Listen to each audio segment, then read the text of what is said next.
இப்போ இந்த ஸ்பானிஷ் டீமில் கம்ப்ளீட்டாக ஃபிட்டாக இருக்கிற யமாலும் அதுக்கப்புறம் லெஃப்ட் நிக்கோ வில்லியம்ஸும் இருந்தால் தடுக்கவே முடியாதுங்க. இப்போ எழுதி கொடுத்துடலாம், அவங்க தான் வேர்ல்ட் கப் வின்னர்ஸ்னு இப்போ கூட சொல்லலாம். என்னை பொறுத்த வரைக்கும் ஸ்பெயினை பீட் பண்ணுறது ரொம்ப ரொம்ப கஷ்டம். அது அர்ஜென்டினாவாக இருந்தாலும் சரி, இங்கிலாண்டாக இருந்தாலும் சரி. வெயிட் பண்ணுங்க சார், மெஸ்ஸி வருவார்.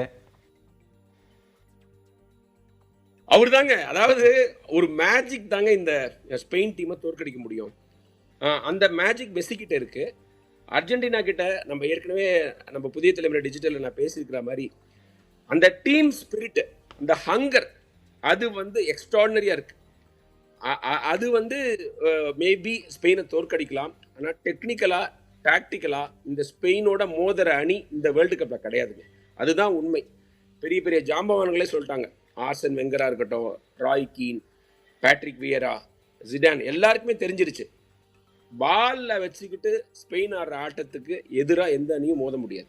அந்த அளவுக்கு அவங்களுடைய அந்த ஜியாமெட்ரிக்கல் ப்ரெசஷன் இருக்குது. நீங்கள் அந்த பாசஸ்லாம் பார்த்தீங்கன்னா ஷார்ட் பாசஸ், ஆனால் ஸ்பேசஸில் போடுறாங்க. எல்லாருக்கும் ஒரு அண்டர்ஸ்டாண்டிங் இருக்குது, கோஆர்டினேஷன் இருக்குது, ஒரு அணியாக விளையாடுறாங்க. நீங்கள் வந்து இண்டிவிஜுவல்ஸ் பிரில்லியண்ட்டாக தனித்தனியாக விளையாடுறத விட கொஞ்சம் சுமாரான பிளேயர்ஸ் அணியாக விளையாண்டா அந்த டீம் பெட்டராக விளையாடும். அதை தான் ஸ்பெயின் காமிச்சிருக்கிறாங்க. நீங்கள் இந்த 2வது கோலை பார்த்தீங்கன்னா வெங்கையன், அவருக்கு பெட்ரோ போரோ ஒரு 1-2 கொடுத்துட்டு போவார். டேனி ஆல்மோட்ட 1-2 கொடுத்து அது பாக்ஸ்குள்ளே போயிட்டு ஃபினிஷ் பண்ணுவார். ஆக்சுவலாக அவருக்கு பால் வரும்போது அவருக்கு 3-4 ஆப்ஷன் இருந்ததுங்க. அதாவது அவர் டேனி ஆல்மோவுக்கு போட்டதே கொஞ்சம் ஆச்சரியம் தான். பக்கத்துலேயே இன்னொரு ஐ திங்க் ஒயர்ஸா பால் நினைக்கிறேன், அவர் பக்கத்துலேயே இருந்தார். அவருக்கு போட்டுக்கலாம், அல்லது ரைட் சைடில் வந்து யமாலுக்கு போடலாம், அவர் வந்து ட்ரிபிள் பண்ணிட்டு உள்ளே போவார். அப்புறம் இன்னும் தள்ளி கூட போடலாம், பைனா அந்த பக்கத்தில் லெஃப்ட் எக்ஸ்ட்ரீமில் இருந்தார், அவரு கூட போடலாம். இந்த மாதிரி ஆப்ஷன் எல்லா ஆப்ஷன்ஸும் எல்லா ஸ்பானிஷ் பிளேயர்ஸும் டிஃபெண்டருக்கு முன்னாடி இருந்தாங்க. அதாவது அந்த பந்தை வாங்குறதுக்கு தயாராக இருந்தாங்க. நீங்கள் டேனி ஆல்மோ கூட பக்கத்துலேயே உப்பமெக்கானோ இருந்தால் கூட இந்த டச் எடுத்து தான் கீழே விழுந்தார். உப்பமெக்கானோ அந்த பாஸை ரீட் பண்ண முடியல, அவர் வந்து எதிர்பார்க்க முடியல, ஆன்டிசிபேட் பண்ண முடியல. அவருக்கு அழகாக ஒரு அசிஸ்ட்டை கொடுத்துட்டு தான் ஆல்மோ கீழே விழுந்தார். அதை பிரில்லியண்ட்டாக பாக்ஸ்குள்ளே போயிட்டு பெட்ரோ போரோ முடித்தார்.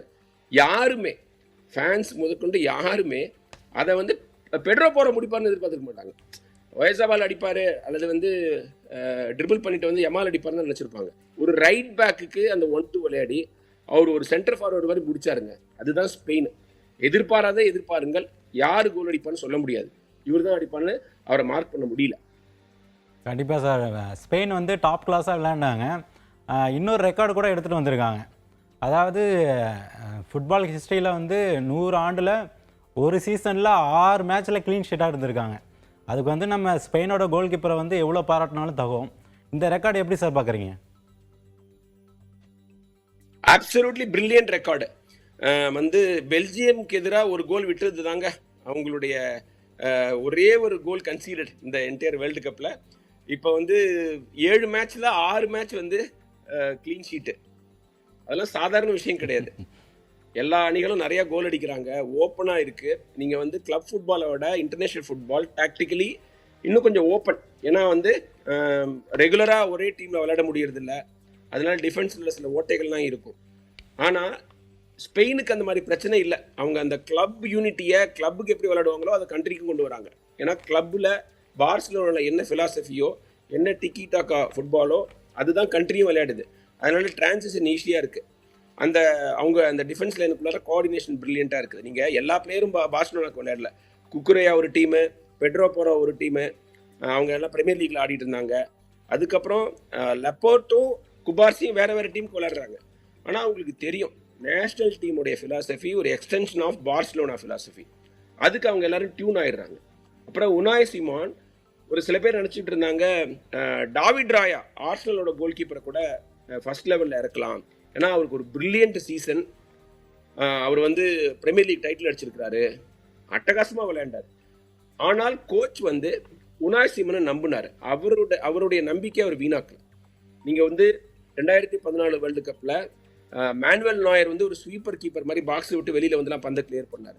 எம்பாப்பேக்கு ஒரு சான்ஸ் கிடைக்கும் போது வேறு ஏதாவது கீப்பராக இருந்தால் அவங்க கோல்லேயே இருந்திருப்பாங்க, அவங்க ஏரியாலே இருந்திருப்பாங்க. ஆனால் உனாய் சிமன் தைரியமாக வந்து அழகாக பந்தை வந்து கிளிக் பண்ணார். ஸோ அதெல்லாம் வந்து டெலஃபாயிண்டே கொடுக்குற கான்ஃபிடென்ஸு. அப்புறம் அவர் ஒரு பார்சிலோனா, ரியல் மேட்ரிட் மாதிரி பெரிய கிளப்புக்கு விளையாடலைன்னா கூட அத்லெட்டிகோ பில்பாவுக்கு தான் ஆடிட்டு இருக்காரு உனாய் சிமோன். ஆனால் பிரில்லியன்ட் கோல் கீப்பர். அவருக்கும் கோச்சுக்கும் ஒரு நல்ல கெமிஸ்ட்ரி இருக்குது. கோச் திரும்ப திரும்ப நம்புறாரு, இவரும் அந்த நம்பிக்கையை வீணாக்காம சிறப்பாக ஆடிக்கிட்டு இருக்காரு. அவரோட பர்ஃபார்மன்ஸ் அவுட்ஸ்டாண்டிங். ஆனால் டெஸ்டே பண்ணலையே, பிரான்ஸ் எங்க டெஸ்ட் பண்ணாங்க அவங்கள. கடைசியில் செகண்ட் ஆஃப் இதில் ஆடட் டைமில் தான் டெம்பலே ஒரு ஷாட் எடுக்கிறாரு. எம்பாப்பே ஃபர்ஸ்ட் ஹாஃபில் ஒன்றும் பெருசாக பண்ணல. ஸோ அவருக்கு பெரிய டெஸ்ட்டே இல்லை. டெஸ்ட்டு வந்திருந்தாலும் அவர் தயாராக இருந்திருப்பார். அவருக்கு முன்னாடி தடுப்பு அரணா இருந்த லப்பாட், அதுக்கப்புறம் குபார்சிலாம் அவங்களுடைய வேலையை பிரில்லியண்ட்டாக செஞ்சாங்க. ஓவராலாக செம எஃபர்ட். ஆனால் ஒரே ஒரு விஷயம் சொல்லணும் இவங்கேன், நீங்கள் இந்த ஸ்பானிஷ் டீம் வந்து உங்களுக்கு பயங்கர எக்ஸைட்டிங் ஃபுட்பால் ஆட மாட்டாங்க. ஒரு இப்போ வந்து இதுக்கு முன்னாடி ஃப்ரான்ஸ் ஆடினது, போன வேர்ல்டு கப்பில் கூட ஃப்ரான்ஸ் ஆடினது, அப்புறம் 2014 ஜெர்மனி, 10 ஜெர்மனி, அவங்களாம் நிறைய கோல்ஸ் அடிப்பாங்க.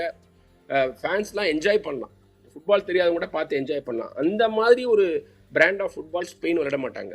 இவங்க வந்து ஃபுட்பால்னு சொல்லிட்டு செஸ் விளையாடுவாங்க. டெரிட்டரியை கண்ட்ரோல் பண்ணுறது, பொசிஷனை கண்ட்ரோல் பண்ணுறது, டிரான்சிஷனில் சூப்பராக மூவ் பண்ணுறது, எதிரணிக்கு பால் கொடுக்காம சோக் பண்ணுறது, கிடைக்கிற சான்ஸை பயன்படுத்திக்கிறது, இந்த விஷயத்தெல்லாம் அவுட்ஸ்டாண்டிங்காக ஆடுவாங்க. அதுதான் ஸ்பெயின். அப்புறம் இன்னொரு விஷயம், நீங்கள் இது வரைக்கும் இந்த வேர்ல்டு கப்பில் ஸ்பெயின் கன்சீட் பண்ண ஒரு கோல் கிராஸ் வழியாக வந்தது. டி கெட்டலாரை பெல்ஜியத்தை சேர்ந்தவர் தான் அடித்தார், ஹெட் பண்ணார். ஓகேவா? ஸோ அந்த மாதிரி ஸ்டைல் வந்து ஸ்பெயின் இவங்க கிட்ட இல்லை, ஃப்ரான்ஸ் கிட்ட இல்லை. விங்ஸ்லேருந்து கிராஸை போட்டு அதை ஹெட் பண்ணுறது, நீங்கள் எம்பாப்பே ஹெட் பண்ணி கோல் அடிச்சு நான் பார்த்து ரொம்ப நாள் ஆச்சு. ஸோ அது வந்து அவங்களுடைய வீக் பாயிண்ட்டு. பெல்ஜியத்துக்கு எதிராக அவங்க ஸ்பெயின் வந்து அந்த கிராஸை தடுக்க முடியல, குபார்சியால் மார்க் பண்ண முடியல டி கெட்டலாராவை. ஸோ அதெல்லாம் வந்து நீங்கள் வந்து ஃப்ரான்ஸ் கற்றுக்கணும். நீங்கள் பல விதத்தில் ஹர்ட் பண்ணணும் ஸ்பெயினை. ஒரே பிராண்ட் ஆஃப் ஃபுட்பால் விளையாடி மிடில் வழியாக ஒலிசே பால் போட்டு அதை எம்பாப்பே ஸ்பீட் வழியாக எடுத்துகிட்டு போய் ஸ்பீட் மூலமாக எடுத்துகிட்டு போய் கோல் அடிக்கிறதுலாம் நடக்காது. ஏன்னா அவங்க டிஃபென்ஸ் ரொம்ப ஸ்ட்ராங்காக இருக்குது. கிராஸஸ் போட்டு அவங்கள, ஏன்னா குபார்சிக்கெல்லாம் பெரிய ஹைட்டு கிடையாது, அந்த மாதிரி அவங்க எக்ஸ்ப்ளாய்ட் பண்ண பார்த்துருக்கணும். பட் வந்து அது நடக்கலை. அதெல்லாம் வந்து ஸ்பெயினுடைய ப்ளஸ்ன்னு சொல்லலாம். அவங்க சோக் பண்ணுவாங்க, ஆடவே விட மாட்டாங்க. கண்டிப்பாக சார். அது மட்டும் இல்லாமல் இன்னொரு ரெக்கார்டும் அவங்க படைச்சிருக்காங்க. வரிசையாக 37 மேட்ச்சில் வந்து அன்டிஃபீட்டாக இருந்திருக்காங்க. இன்னும் ஒரு மேட்ச் வின் பண்ணால் அது வந்து வேர்ல்டு ரெக்கார்டாக இருக்க போகுது. நினச்சி பாருங்க, வேர்ல்டு கப்பை அந்த ஒரு வேர்ல்டு ரெக்கார்டோட ஜெயிச்சா எப்படி இருக்கும்? ஏங்க, நீங்கள் நம்ம ஷோ ஆரம்பத்தில் ஞாபகம் இருக்கா, முதல் எபிசோடில் வந்து எனக்கு ஜாஷுவா கேட்டார்னு நினைக்கிறேன், யாருங்க ஜெயிப்பாங்க, உலகக்கோப்பை வெல்ல போவது யார் அப்படின்னு. டூ ஏர்லி இருந்தாலும் ஃப்ரான்ஸ் அல்லது ஸ்பெயின் நான் சொல்லியிருந்தேன். ஃப்ரான்ஸுடைய அட்டாக்கிங் பவர், பட் ஸ்பெயினோட டாக்டிக்கல் பிரில்லியன்ஸ். இப்போதைக்கு ஸ்பெயினை வந்து யாராவது பீட் பண்ண முடியும், அதாவது இங்கிலாண்டோ அல்லது அர்ஜென்டினாவோ பீட் பண்ண முடியுங்கிறது ரொம்ப ரொம்ப ஒரு என்ன சொல்கிறது, ரொம்ப ரொம்ப கஷ்டம்னு தோணுது. ஃபுட்பாலில் என்ன வேணால் நடக்கலாம். மெஸ்ஸி மாதிரி ஒரு ஜீனியஸ் வரலாம் ஃபைனலுக்கு. அப்புறம் Jude Bellingham and Harry Kane, அவங்க காம்பினேஷன் வந்து டெட்லியாக இருக்கலாம். ஸ்பெயினுக்கு ஒரு ஆஃப் டே இருக்கலாம்.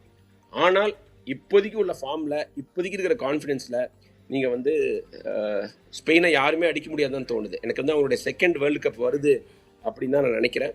ஏன்னா அந்த மாதிரி ஒரு பியூட்டிஃபுல் ஃபுட்பால் விளையாடுறாங்க. ஃபவுல்லாம் பண்ண மாட்டாங்க, அவங்க வேலையை கரெக்டாக செய்வாங்க. ஒவ்வொரு பிளேயருக்கும் அவங்களுடைய ரோல் தெரியும், அவங்க என்ன செய்யணுங்கிறது தெரியும். அனாவசியமாக எதுவுமே செய்ய மாட்டாங்க. அவங்க விளையாடுறது ரொம்ப எக்ஸைட்டிங் ஃபுட்பாலாக இருக்காது, ஆனால் எஃபெக்டிவ் ஃபுட்பாலாக இருக்கும், கண்டிப்பாக டாக்டிக்கல் ஃபுட்பாலாக இருக்கும்.